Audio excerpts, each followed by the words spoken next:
Hello, everybody, and welcome to Your World on a Canvas. And today we are going to talk about Jason Tatum and Ben Simmons. Well, Philly has done it. They have taken the ball out of Ben Simmons' hands. They have placed him at power forward, which is an interesting proposition. Because when you look at it, he really plays a similar game as Draymond Green. So I think of him as Draymond Green on steroids. Very high IQ, can rebound for you, play great defense, can get you buckets. Underneath, just can't shoot threes. And you know what? I'm kind of selling Draymond Green short also. Well, there's two differences. One, Ben Simmons is 6'10". The other difference is Draymond has the dog that I think Ben Simmons lacks. Things come so easy for him. I just don't feel like he puts out, like he doesn't care. It's about the money and saying that he made it to the NBA. Because he's been through the playoffs, the last 2 years, and he was supposed to be the next coming, and he has fallen short. He has disappeared. He disappeared to the point where he had to be taken out of the game. Now, the coach of the Philadelphia 76ers, Mr. Brett, if he had went on and had the conviction to go ahead and place this man at power forward, maybe we would have to say a different story. Now he's doing it in a small sample size, in a petri dish. So if it doesn't work out and Philly doesn't make it to the second, third round, the finals of the Eastern Conference Finals, he has a built-in excuse. So now they have Shake Milton, a little unknown guard who he made his bones. So now he's a starting point guard for Philadelphia 76ers. So let's see how that works out for him. Now, Jason Tatum, on the other hand, he was a dog from the time he walked on the court.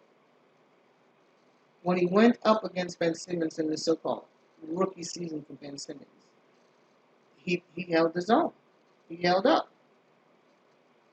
When the playoffs came, because Philly made the playoffs, Ben Simmons was gone. Jason Tatum was still playing as a rookie against LeBron James.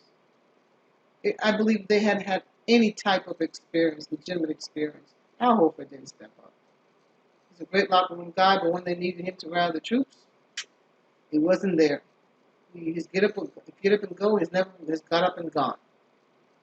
So that's why I believe the Celtics were about to overpay him, which Philly is doing now. So you have a $100 million player coming off your bench, Philly. How are you going to justify that?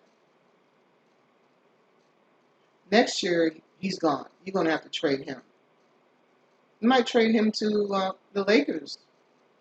You get a good deal for him from the Lakers, I believe. Because he's the type of veteran that they need. Good guy. Helps helps the young players. Doesn't make bones. Doesn't make any kind of noise. But he just can't help you when it counts. He cannot rally the troops.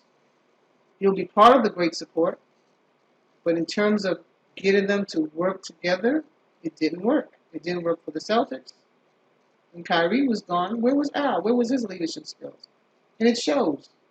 In fact, some of his comments were very biting before this whole COVID thing. It was, passive aggressive. The way he's speaking in Philly is a different way than he was speaking in Boston.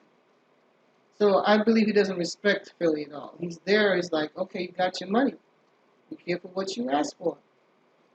You got more money. You got your $100 million grand, but you're not happy. Celtics got rid of you. They got rid of Kyrie, and everything's kumbaya over there. They're no pun intended, Kemba. And so, you have to look at them. You have to look at the Boston Celtics. I believe that they are going to go and beat Philly if they meet them. Excuse me, simply because of Jason Tatum's skill set. You can't deny Jason's skill set. You really, really, really can't. And